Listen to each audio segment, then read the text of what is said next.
Kasalanan ba ang magmahal ulit? Ayun.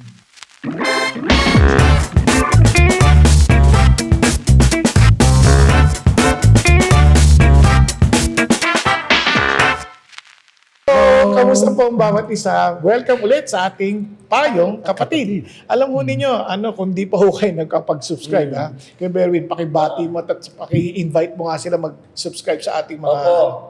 Maraming salamat, Kuya Bong, Kuya Erwin, Attorney. Kayo pong lahat na nanonood ngayon, nood kayo na nood. Hindi naman kayo nagsasubscribe. Please lamang po, mag-subscribe po kayo at pag nanood po kayo, i-like nyo rin po yan, tapos i-share nyo rin po yan. Huwag nyo yung suluhin yung pinapanood ninyo kasi maganda ho ito eh. Sa YouTube, di ba? Sa IG po, meron tayo. Diyan po sa Facebook. Mag-subscribe po kayo, mag-follow, and i-share nyo po. At higit sa lahat, i-apply nyo rin yung naririnig nyo. Para hindi na kayo tanong ng tanong. Minsan, maano rin po kayo eh. De, joke lang po yun. Thank you po. Grabe. Kuya naman! Wala mo ganyan. Kaya po, pasensya na. Regular na ako. Iba na dating mo. Kumakapal na mukha eh. Ayan.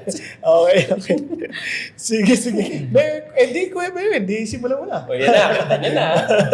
Kita nyo na. Ito po, sige, ito po ang unang, Pastor, Kuya Bong, humihingi po ng payo sa atin. Kuya Erwin, Attorney, lalo na po sa inyo. Maganda po itong tanong niya. At maiksi lang po Maiksi lang po ito. Ito po, Parang babasahin ko. tatlong Babasahin ko po. Sige. Ito po. Magandang araw po. Magandang araw din naman. Ayan. Matagal ko na pong dinadala ito at ngayon lang po ako nagkalakas loob humingi ng payo. Ayan. Sabi niya po, kailangan ko po talaga ang guidance. Matagal ko na pong gusto makausap si Pastor Bong. Ay, Pastor, sa inyo pala ito eh. Sige po. Hindi, ano lang yan. Siguro, nag-iisip siya ng pangalan. Ako'y madaling maalala. Ayan, okay. Humingi ng advice. Pero hindi ko po alam kung paano. Na makita ko po ang page na ito. Yan, malamang yan. Nag-like yan, nag-follow yan. Yan po. Naisip ko po na baka ito na po ang pagkakataon para mag-open up. Sana po manatili itong anonymous. Yan, okay po. Nagsimula po ang lahat noong 2025. Matagal na. Magka-coworker po kami at nagsimula po bilang magkaibigan. Kalaunan po, mas naging malapit kami sa isa't isa. Nabanggit din po niya sa akin na ipinagdarasal niya ako kay Lord. Ako po ay 24 years old at siya naman ay 37. Medyo malayo po yung edad nila. Siya po ay kasal, ngunit hiwalay na po sa asawa simula noong 2022 dahil sa infidelity. So, 3 taon nang hiwalay. Opo, lumalabas po. Okay. Opo. Okay. Infidelity. Sino kaya po. ang Sige, Ito po. 2 beses po siyang niloko ng asawa niya. Wow, grabe. 2 beses. Okay. At dahil doon ay napagdesisyon. Sabi nung lalaki yun. Sabi nung lalaki po. Sabi nung lalaki. Oo, sabi nung Para lalaki. madina tayo. Bali yung babae po, yung nanloko doon sa lalaki. Oo, Opo. sabi nung lalaki. Sabi nung lalaki, opo. Wala po silang anak. Nung sila pa po ay mag-asawa, pareho po silang active sa church. Ang asawa niya po ay nagtuturo at umaawit din. Maawit din. Okay po. Siya rin po ang nag-imbita sa akin na umattend ng church. At hanggang ngayon po ay sabay pa rin kaming nagsisimba. Habang mas nakikilala ko po si Jesus at mas palagi akong umaattend ng church, mas lalo pong pumapasok sa isip ko na mali ang ginagawa namin dahil kasal pa rin po siya. Alam ko po na mali ito. Alam mo naman pala eh.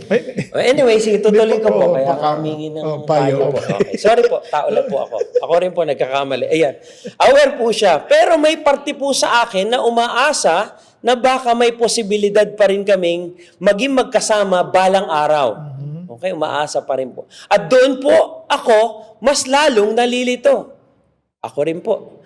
Tuwing nagsisimba po kami at nagpupuri kay Lord, bigla na lang pong pumapasok sa isip ko na may relasyon ako sa isang lalaking kasal pa rin. So mabigat po ito sa konsensya ko. Napag-uusapan din daw nila yon, attorney, sabi niya. Tinanong ko na po rin siya tungkol dito at sinasabi niya po na aware din siya na siya ay makasalanan.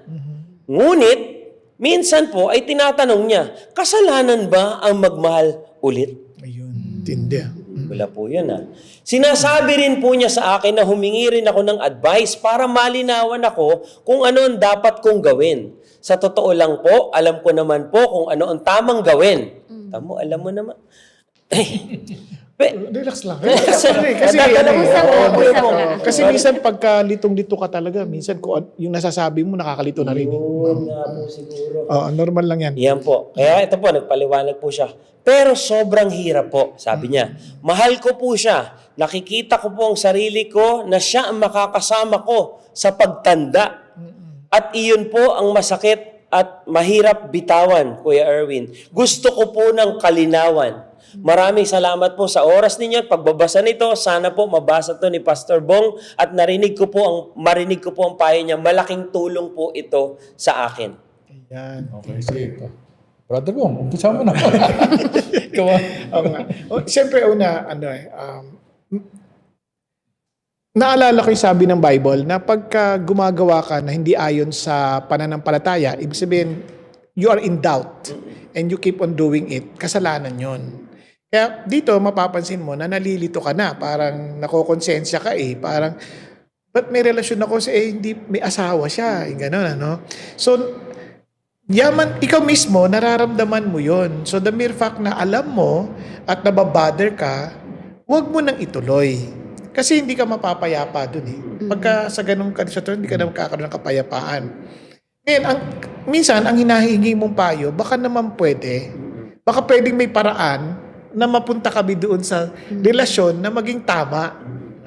Ngayon, ito yung iisa-isay natin. Hindi na namin babagay kasi mga anonymous na lang. Una, mahirap yung sitwasyon ninyo kasi ikaw yung dalaga. Ikaw yung dalaga, dapat ikaw yung nag-iisip kung paano mo pipiliin ang iyong makakasama.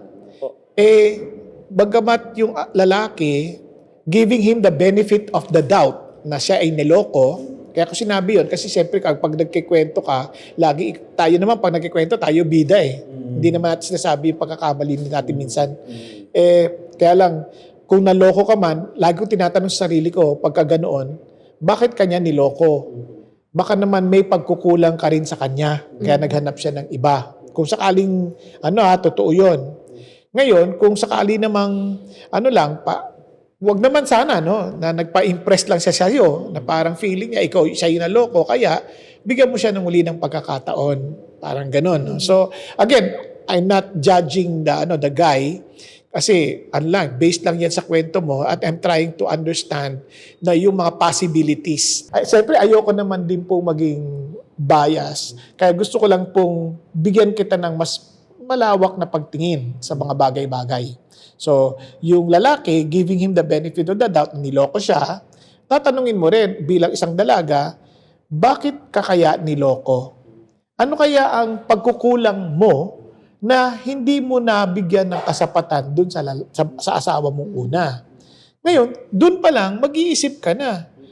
Siyempre, hindi mo naman siya kilala pa Hindi mo pa siya nakasama talaga Di ba? Nakikita mo na siya sa kwentuhan ninyo, sa usapan ninyo.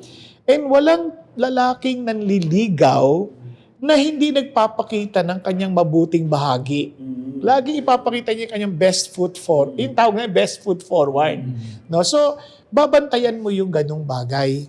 Kaya, gusto mo talaga makilala, sa pagkakataong ito, hindi ko nahihikayatin. Kasi lalo mo lang sasaktan yung sarili mo.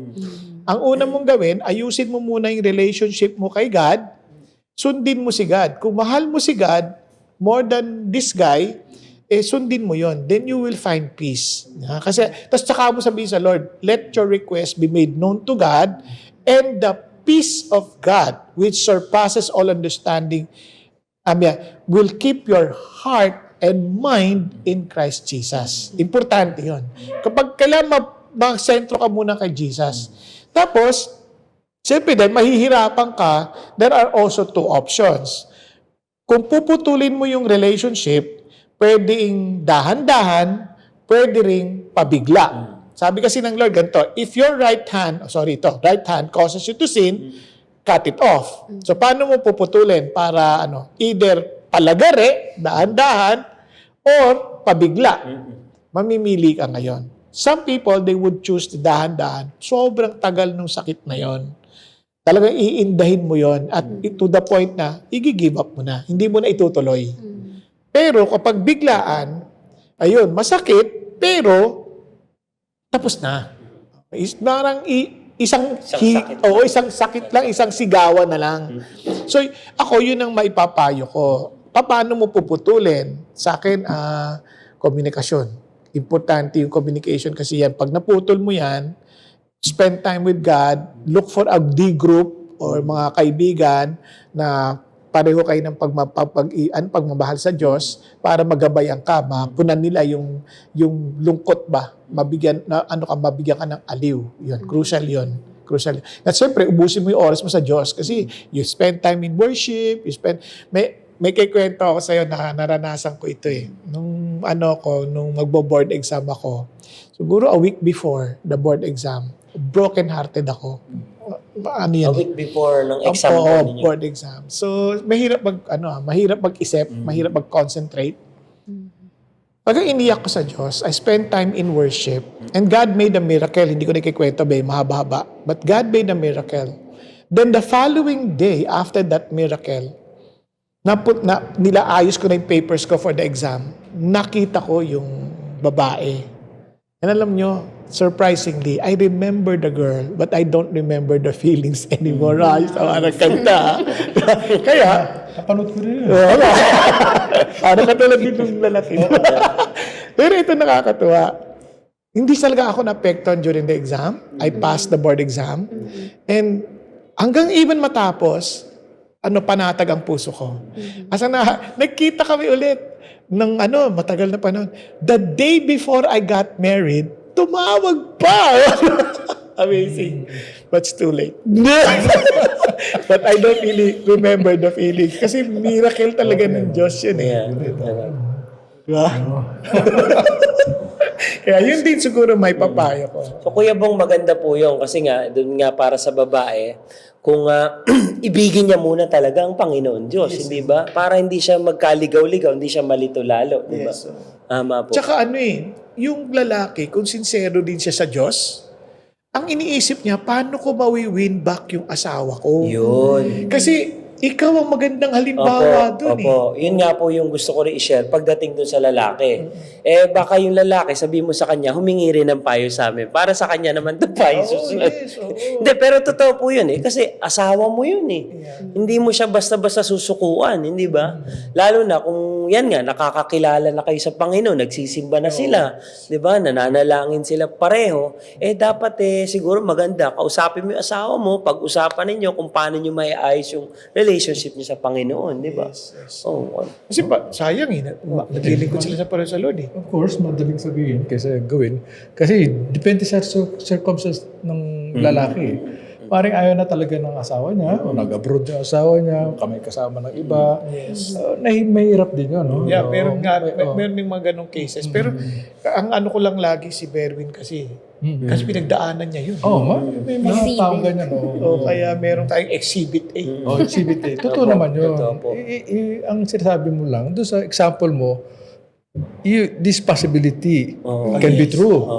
Pero not necessarily that sa lahat. sa lahat. Applicable sa lahat. Kasi naalala ko rin Kuya Erwin, meron akong na-counselor na ganyan. Yung babae, sumama na sa boss niya. Sumama sa boss niya? Ang hirap na kasi sumama na talaga. Kasi nung nakita nga daw niya, talaga yung asawa niya, naka-Rolex na. Hindi ayaw na bumalik talaga sa kanya. Ganun. Tapos, Christian church, lumipat sila. Kasi, dito sila Tapos lumipat sila dahil nga, they're doing something else. Alam nila, ayaw ni God. Tsaka ulitin ko yung sinabi ni Kuya Bong, tsaka ni Berwin. Tama yun, yung mag-focus ka sa Diyos. Ibig sabihin, yung pag-isip po, yung oras mo, ilaan mo sa mga bagay na makakalimutan mo siya. Sabi nga, may kasabihan, absence makes the heart forget. Meron kang emotional attachment, mahirap ang labanan yan. Hindi mo malalabanan yan ng nandoon pa rin yung lalaki, nakikita mo araw-araw, para bang nagda-diet ka tapos bukas ng refrigerator. Hindi pwede yun. Hindi pwede yun. Kailangan layuan mo yan. Sa freezer lang. It's frozen. Ayan, yung emotional attachment, the way to deal with it is talaga lumayo ka. Hindi anino, wag mong sisilayan. Kasi mahirap yan eh. Emotionally involved ka eh. Maring walang mga sexual na attachment, pero matindi yung emotional. Kita mo si Solomon kasi emotional attachment yun. Kaya nadala siya ng mga maraming babae. Ilan na asawa niya? 300. Grabe, Oo, 1,000 lahat. Hindi pa siya Yun sa akin. Si attorney po, baka merong ano. Ayan. Maganda yung nabanggit kanina, no? Meron doon tinatawag na respeto, 'di ba? May tinatawag tayo na parang walang sukuan. Pero 'di ba sa batas din naman, even sa constitution natin, marriage is an inviolable institution and basic unit of the society kasi yun yung family, 'di ba? So, even if the law even na, parang kung ang batas nga nire-respeto niya yung kasagraduhan ng isang marriage, 'di ba? And it is not governed by stipulations of men o yung pagkakasunduan lang ng tao, but governed by law. How much more pa tayong Kristiyano na we're not merely governed by law, but we're governed by the love of God. So parang ibig sabihin as Christians na kailangan din natin isipin yung respetuhin ba yung sanctity of marriage ng ibang tao din. Not of our marriage, but also yung marriage ng iba. So, kung titignan mo kung paano ba natin re-respetuhin, of course, we have to work on their marriage, di ba? Isipin mo na maaaring bigyan natin sila ng chance, bigyan natin sila ng pagkakataon magkasama ulit, mag-work on together, and also, kung ikaw din ang lalagay sa posisyon, dun sa parte na yun, would you want someone else just to have, kumbaga, para magkaroon na lang ng bagong entry point, di ba? Diba? So parang on the part of ourselves naman, kung ikaw din nandun ka sa married life, gustuhin mo ba na meron ding isang tao na papagitan din sa inyo at babaliwalain na lang kung ano yung pinagkasundoan o pinagpangakuan nyo sa harap ng Diyos? Of course, we don't want to happen it. Kung tayo nga dito sa lupa, pinapahalagahan na yung sanctity of marriage despite of other precedents and jurisprudence, how much more pa ang Diyos? So, yun po. Grabe naman yung sagot mo, attorney. Para naman talaga kanina. Nasa husgado tayo. Pero ang ganda. We appreciate yung input ninyo. Tama ho yun kasi kung yun nga sa lupa, kumbaga ginagalang ng batas yung pagkasagrado ng buhay mag-asawa, di lalo sa Diyos, di ba? Kasi siya nag-invento niyan eh. So, importante yan. So, kapatid, pasensya na. Alam kong mahirap to, masakit ito, but you have to make a decision. It's a choice between God and the man you love. And hindi ko sinasabing madali. Mahirap, kaya kailangan natin talaga ng grasya ng Diyos. Okay? Kasi kami rin naman, may pinagdaanan din kami na alam namin hindi naging madali sa amin, pero sa biyaya ng Diyos na paglagpasan din naman namin. And we are still also naman sa lalaki naman, just in case narinig niya rin ito, we are also hoping na maayos yung relationship mo sa una mong asawa. Maaaring ang hirap patawarin kung siya yung nagkamali, pero just like what Berwin experienced, siya naman, napatawad niya. Biyaya ulit din ng Diyos. Ngayon, kung sakali talagang wala ng pag-asa, hintayin mo yung pagkakataon na siyempre, sa legal, ayusin.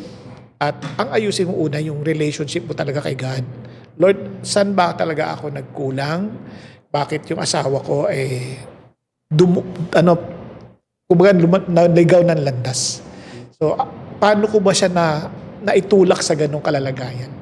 So, once that's clear, and you just ask God for the next step. Tama. Amen. Kuya Bong, Kuya Erwin, attorney, gusto ko lang din po i-share kasi yung pagkakataon na yung emosyon mo naglalaban, na gusto mong gawin yung tama pero hindi mo magawa. 'Di ba? Parang yung kanta na gusto mong bumait pero hindi mo magawa, 'di ba? May ganun din po si Apostol Pablo 'di ba? Nahihirapan siya. Iyon ay isang senyales na naglalaban yung espiritu ng kabutihan at yung pag-aalangan mo bilang tao. So siguro yun, warning na kagad yun, red flag na kagad yun, na pwede niyong ayusin, pag-usapan na magpaalamanan kayo kasi nga may sabit yung papasukin na relasyon. Di ba, Kuya Bong? Kaya encourage nyo, sama ka sa D group. Ayun. Hanap ka ng D group. Kung sakali man taga CCF kayo, So abangan po ninyo kung dito kayo sa CCF, abangan nyo yung mga Let's Connect announcement, yung Welcome Wednesday, doon may mga possible D groups. O kung kaedad mo 24, halos kaedad mo lang si attorney. Punta ka sa kanya, lapit ka, kung taga CCF main ka, pwede ka sumama sa D group niya. Ayun. Tuwing Sabado. Ayun, si Hindi, no? Sabado. Mapapag-usapan nyo naman yan. Yun. Good. Sige. Wala. Oh, ano, meron ka pa bang maihingin payo dyan?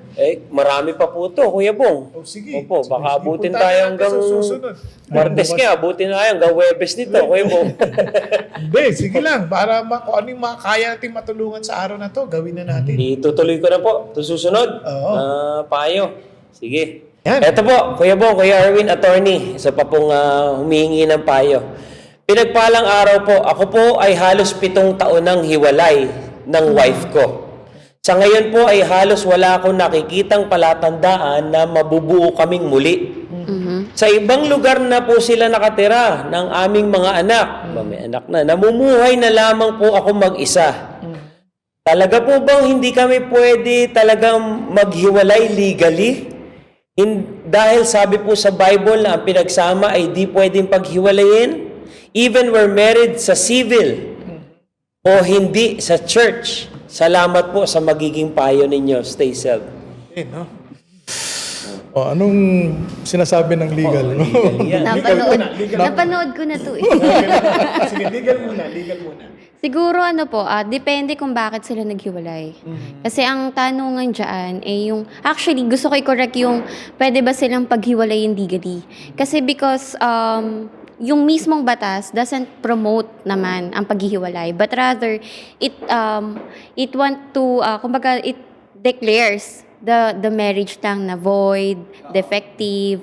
So ibig sabihin hindi niya gusto, or mismo ang batas again, dahil inviolable nga ang marriage, is that hindi niya gustong i-promote ang separation or legally annulment na talaga na maghiwalay kayo and to terminate the marriage. Because again, it is not based on kung ano lang kagustuhan ng parties, but rather kung ano yung nakasaad sa batas at pinaprotektahan ng batas. Ngayon, going back, ano yung dahilan kung bakit sila nagkahiwalay? 'Di ba? Maaaring ito ay pag-aaway, usually di pagkakaintindihan, maaari siguro may kwento ng infidelity, 'di ba? Pero again, babasihan natin na hindi lang siya patungkol sa mag-asawa ang family life eh. Pero meron ka ding involved na anak, which also needs support. So, dun sa kasama sa ating obligasyon na magmahalan bilang mag-asawa, may obligasyon din tayong suportahan ng ating anak.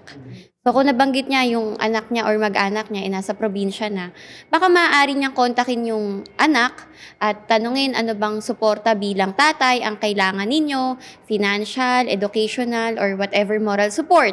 'Di ba? And I believe naman, ang taong mangangailangan, makokontak. Diba po? Or pwede niyang gamitin yung support or yung legal provision ng support para ma-reach out niya yung family, considering na parang sa kanya naman gusto niya pa rin naman ma-reach out pero di na siguro nakokontak, hindi niya alam. So there are some ways para sa mata ng batas magkaroon ng initiative or spark ba within the family para makapasok ka na hindi agad tayo legally action, pero rather to save the marriage and to protect the family life. Paano kung ang may gusto ng annulment, yung kabila? Kabilang Sense, oo, wala siyang masabi doon. Again, kuya, kasi depende kung paano sila nagkahiwalay. Kasi dito, walang kwento. Nandun na nga niya yung asawa niya, nasa kanya yung Parang anak niya. ano yung babae ang umalis? Oo, Babayan malis ang siya. mag-anak. Oo. Syempre, ako naniniwala ko based on the experience and based on the, parang siguro mga narinig ko na ding story. Usually, ang anak pumupunta doon sa, kumbaga, compliant party. Kung sa tingin niyang, kasi anak siya di ba? So, titignan niya, kakampi siya doon sa tingin niyang mas tama. So, hindi naman natin sasabi na maaring nagkamali itong si Counselee, pero tatanungin din natin bakit talaga nagkahiwalay, kasi bakit dun sumama kanya mga anak. Diba? So either maybe financially motivated or maybe morally motivated. So Or it could be na by law kasi, pag minor yan, sa nanay yan. opo. Now, sa akin kasi tama yung dinidiinan ni attorney na yung law, hindi siya nagpapahiwalay ng mag-asawa. Nagre-recognize siya ng defectiveness ng kanilang marriage kung meron. Kung meron. Ngayon, ang idea dito, maging ang Panginoon Diyos, He doesn't want to break the marriage. Kaya tanungin natin muna, kung parang sabi mo, wala ka nang nakikitang parang posibilidad na ito ay maayos pa. Ngayon, ano na bang mga steps na ginawa mo intentionally na ayusin? Kasi kung 7 years na, 7 years, bakit nabipat na sila? Tinry mo bang i-reach out?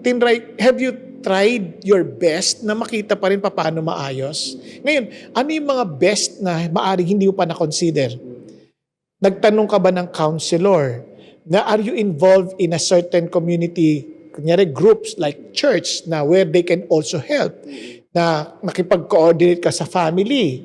Have you prayed hard enough na para ipakita sa iyo ng Diyos ano yung dapat mong gawin? Minsan kasi yung ating best, hindi talaga natin kinonsider lahat ng mga areas na posible pa nating itap. No? Lalong-lalo na yung power ng Diyos to fix marriage. Kasi kung ayaw ito ng Diyos, may paraan din ng Diyos at kapangyarihan ng Diyos na talagang available sa atin para ito'y ayusin. Kaya ang sa akin, wag tayong sumuko because the faith that I understand is a faith that triumphs. No? Kaya maliban na lang talagang nagpakawala na hindi mo na sila mahanap, missing in action for 7 years, pero imposible dahil alam mo na kung saan siya na lumipat, dala yung anak. Kung ako, anak pa, di ba? Sabihin na natin, hindi kayo ayos ni misis. Yung anak mo, hahanapin mo Di ba? Hindi posibleng hindi mo makikipag-ayos Di ba? Kung kang marami pang anak, naku, lalong iba yung usapan na naman yon. Kaya sa akin, hanggat may hininga, ibig sabihin may pag-asa. Dahil may Diyos na makapangyarihan na pwede nating takbuhan at hingahan. So, yun po ang aking pong maipapayo sa bagay na ito. Yes. Napanood ko rin yun.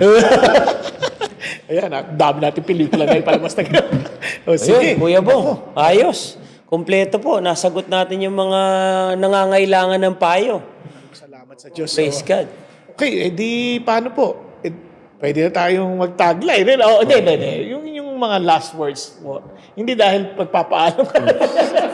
Yung kahit pa paano, meron tayong maiwan Adios, na mga... meron tayong maiwan na mga huling paalala sa mga ating mga taga-subaybay. Yung nasabi nga ni Atty., yung marriage, talagang itinataguyod ng batas yan, maging ang Biblia, maging ang Diyos. But, may mga remedies din yan. Kasi may mga marriages na defective. Sa mga ganong pagkakataon, alam niyo itong issues on relationships, mahirap talaga yan. Depende. Kaya nga si Atty., sinasabi niya parati, anong dahilan ng kanilang paghiwalay? Kailangan mo yung details Hindi makukuha ng advice in one sitting ang mga general questions na ibibigay sa amin. Nag-iisip din kami ng mga dahilan kung bakit separated yung mga mag-asawa. Pero ang masasabi lang namin is that kung yun ang stand ng batas at yun ang stand ng Diyos na marriage marriage is inviolable. Kaya ganun din ang aming pananaw at ituturo that it should be the priority of your life o ang buhay mo. Ayun. Siguro ako po sa mundo ng usually normalize, okay na kasi sila nga kung nagagawa nila to, pwede na din namin gawin. Pero may kakaiba kasi tayo Ang kakaiba natin is nandito tayo sa journey na kung saan may Kristo tayo. Ngayon yung pagkakaiba natin is yung tayo sa atin, may Kristo tayo nagtatagumpay. Kung ang batas nga, kaya din nila mapagtagumpayan yung kani-kanilang laban, how much more pa yung Kristo na nabuhay muli at nagtagumpay. So, yun yung sa tingin kong higit sa lahat na kaya nating ilaban. Kasi kung tayo nga naipaglaban dun sa krus ng Kalbaryo, dapat yung pananampalataya na meron tayo, buhay din sa atin. So, minsan, iniisip natin, hindi, wala ng pag-asa. Pero ang Diyos naman, hindi niya tayo naisipang, ay, wala ng pag-asa tong taong to, kaya di ko na ililigtas. Pero tayo din dapat, kung paano ang puso ng Panginoon sa atin na mag-asa, dapat ganun din yung puso natin sa kada aspeto ng buhay natin. Natingnan natin yung pamilya natin na maaring walang pag-asa pero baka yung relasyon kaya pang mailigtas.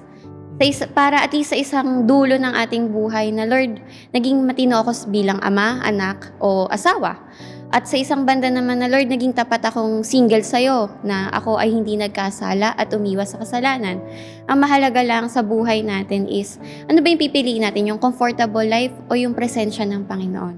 Kaya gaya ni Moses, no, sabi niya, Lord, kung di mo lang din naman kami sasamahan sa lupang pangako, wag na lang. And to imagine kung ano yung prayer ni Moses na ipagpalit yung lupang pangako sa presensya ng Panginoon. Talagang dun mo makikita, Lord, no place is better other than your presence. So, yun lang po. It's good. Kuya Bong, mahaba na po yung 7 years na paghihiwalay nila. And ako, sa mga ganyang klaseng sitwasyon, hindi naman kami umabot sa ganyan. Pero I think kailangan talaga ng legal advice, yung hinihingi niya ng payo, which is yung mga shinare mo kanina, attorney. And of course, kailangan din nila ng godly advice. Hindi pwedeng palampasin to kasi hindi tayo pwedeng magpabigla-bigla ng decision dyan. So, talagang importante yan.